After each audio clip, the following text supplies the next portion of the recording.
Aí o Antônio disse que a gente chegou no estádio. Aí eu disse, não é possível. Não, aqui deve ser continuidade do Palácio Guanabara. Gente, aqui é a fachada principal do Estádio das Laranjeiras. E a brincadeira que eu fiz é porque realmente, quando se olha externamente, e olha que nós já temos aí um pouquinho de experiência em chegadas de estádio, né? Em estádios, né, Antônio? E não parece um estádio. Esse, assim, é realmente, assim, surpreendente. Um prédio maravilhoso, assim, muito antigo, uma arquitetura linda, que realmente ela não parece com essas novas arenas de futebol que nós temos, né? Então... E a porta principal, ela dá para umas escadarias lindas que dão acesso ao campo. Então isso chama muito atenção. Daí logo aqui nós começamos a ter a mureta aqui em frente, aqui mais ao lado, com as cores lindíssimas do time que é dono desse estádio, como vocês podem observar aí. E vou chamar também a atenção para as grades, né? Normalmente os estádios têm um muro alto, esse aqui não, é grades com flores na frente. Chama atenção também, muitos estádios têm, né? Atrações, esse estádio aqui, então ele é aberto ao público, é um estádio que a entrada é grátis.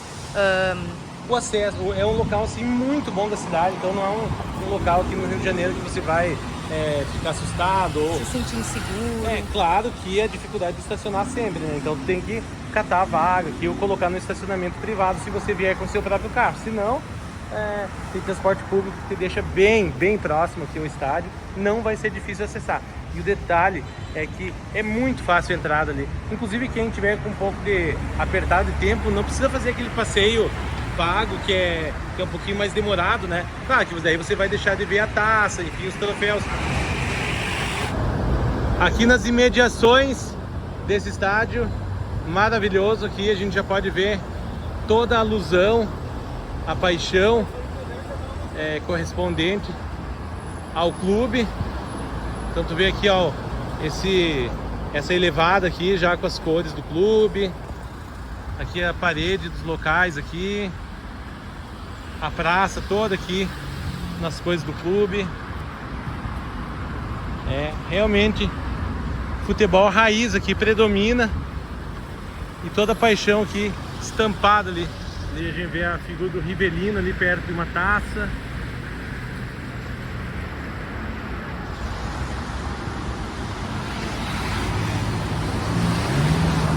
Galera, hoje a visita do Futebolando é no estádio que foi palco do primeiro jogo da seleção brasileira e por isso é conhecido também como o berço do futebol brasileiro, do futebol nacional. Que estádio é esse? Gente, aos pés do famoso e maravilhoso Cristo Redentor. Que estádio é esse? Bora conhecer? E aqui logo na entrada aqui do Complexo das Laranjeiras, a gente pode encontrar o busto aí em homenagem a dois dos mais carismáticos aí, marcantes jogadores que vestiram o manto tricolor. O Assis, que fez 55 gols, e o Washington, esse sim, 124 gols, talvez um dos maiores, talvez o maior ídolo de todos os tempos na nação tricolor.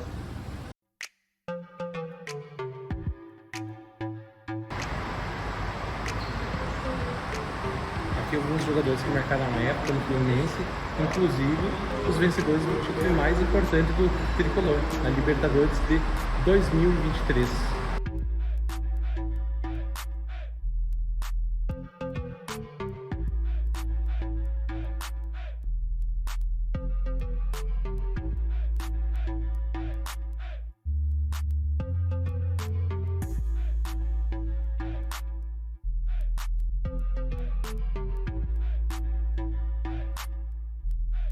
E o Futebolando carimba o passaporte hoje no Estádio das Laranjeiras, que fica localizado aqui no Rio de Janeiro. Então, circulando pelo estádio, o que nos chama a atenção em primeiro momento é a sua estrutura, né? Aqui pelas arquibancadas. É um estádio que tem tanta coisa para falar que a gente já vai pedir para vocês aí. Se a gente esquecer de algum fato histórico que a gente não elencar aqui agora na apresentação, por favor, coloquem aí nos comentários e acrescentem para que ainda fique mais rico ainda esse material. Bom, então o Estádio das Laranjeiras, que o nome dele correto mesmo é Estádio Presidente Manuel Schwartz, não sei se eu pronunciei corretamente. Ele é um estádio que foi palco de muitos acontecimentos, né? E ele se encontra muito bem cuidado. A gente está circulando aqui pelas arquibancadas de concreto. Ele é um estádio relativamente pequeno. A sua capacidade oficial hoje é para em torno de 5.000 torcedores, né? Já foi para muito mais, mas a gente sabe que o Estatuto do Torcedor prevê alguns requisitos aí que acabam que o estádio ele acaba não cumprindo, né?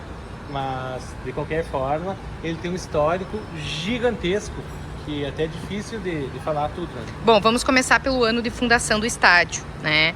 Nesse local aqui foi fundado um outro estádio, isso em 1904, né, Antônio? Já era esse mesmo estádio. Numa outra configuração, numa outra né? configuração. E por isso que ele leva a fama de ser aí o segundo estádio mais antigo do Brasil. Exatamente. Então já temos um fato histórico bem importante isso aqui. De 1904. E 1919, aí sim com essas arquibancadas de concreto. Anteriormente, as arquibancadas eram de madeira. Exatamente. E se tu gosta do nosso trabalho e quiser contribuir financeiramente para que o canal siga trazendo um estádio diferente todos os sábados, você pode nos enviar um Pix de qualquer valor mesmo. Nós também divulgaremos a foto ou o nome de quem nos der essa força. O QR Code do nosso Pix estará aparecendo aí na tela durante o vídeo.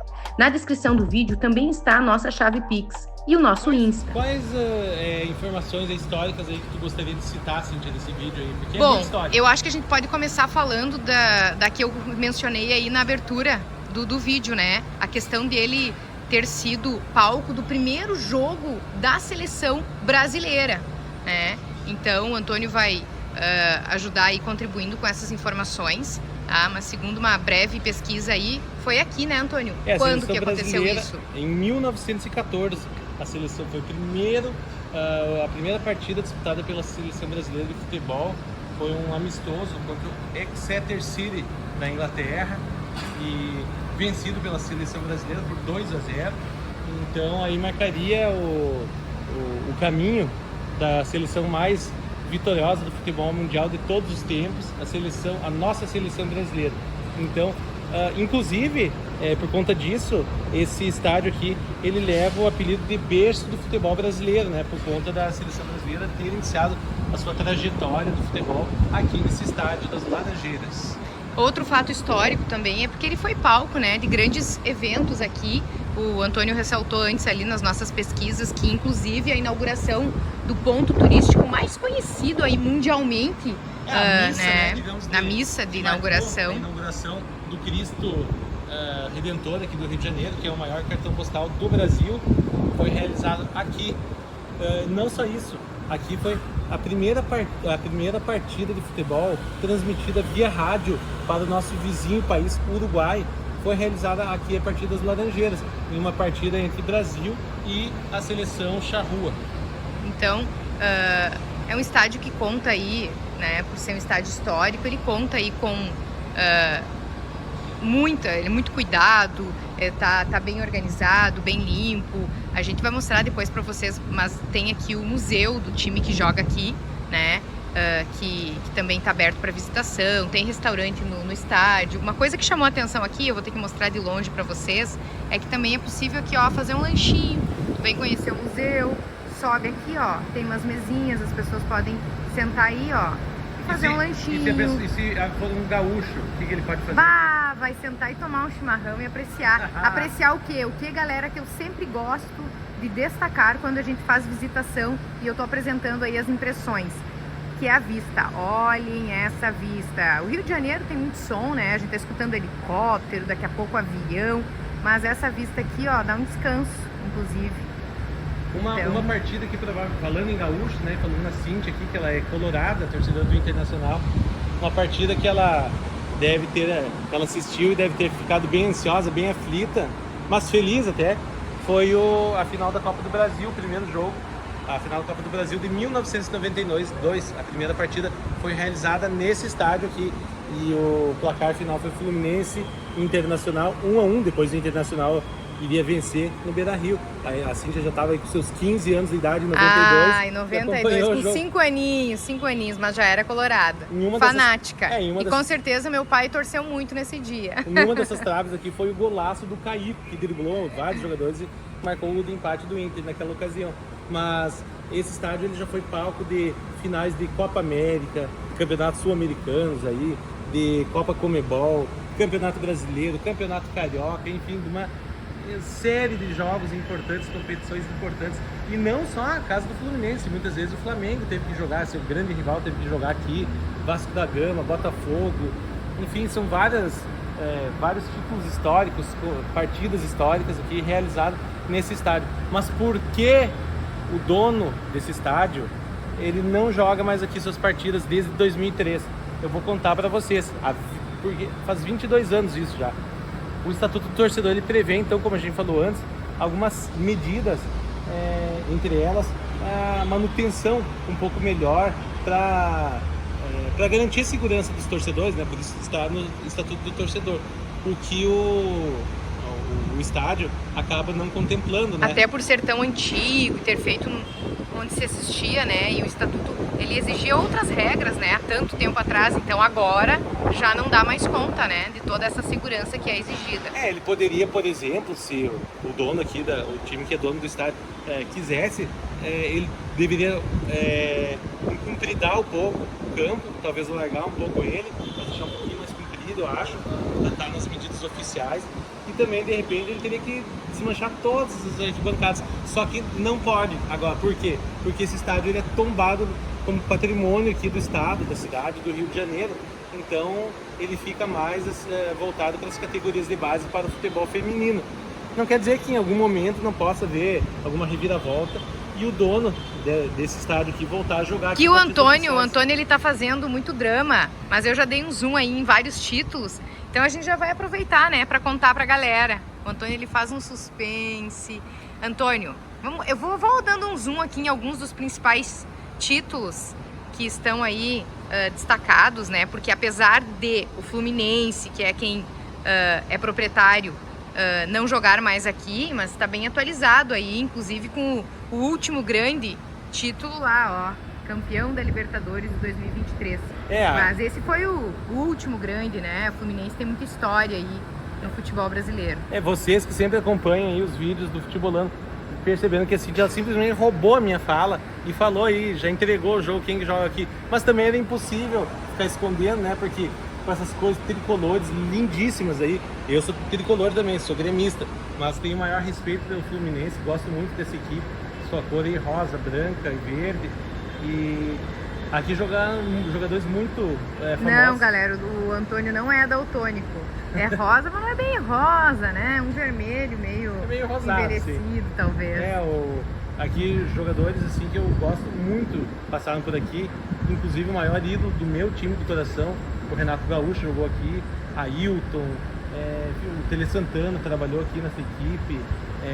São tantos jogadores aí, Romerito, Paraguai, que eu gostava muito, Super Ezio, que nos deixou há pouco tempo, Magno Alves, o interminável Magno Alves, Fred não pegou o tempo das Laranjeiras, né? Foi já no tempo do Maracanã, mas assim, são muitos jogadores conhecidíssimos aí, com seleção brasileira, por seleções de outros países, que jogaram aqui. Então, definitivamente, assim, nós estamos demasiadamente felizes por estarmos aqui, podendo visitar esse estádio, que é um dos mais clássicos do futebol nacional e inclusive pela seleção brasileira, que começou a sua trajetória aqui. Então, vida longa ao tricolor carioca, parabéns pela sua conquista maior em 2023, a Copa Libertadores da América, parabéns pelo tetracampeonato brasileiro aí. O último foi em 2012. Parabéns pela Copa do Brasil de 2007, que ganharam com o gol do Roger Machado, que hoje é treinador do Internacional, mas que já foi ídolo no meu Grêmio. Enfim, parabéns aí para toda a nação tricolor. Vida longa a esse time. Nossa, amor. Nunca imaginei que eu ia estar pisando nesse gramado aqui, que, meu Deus, eu que nasci no início dos anos 80 aqui, estava acompanhando os jogos aí do Fluminense, Campeonato Brasileiro, Campeonato Carioca, Copa do Brasil, que maravilha. Ah, tá louco. Maravilhoso, maravilhoso.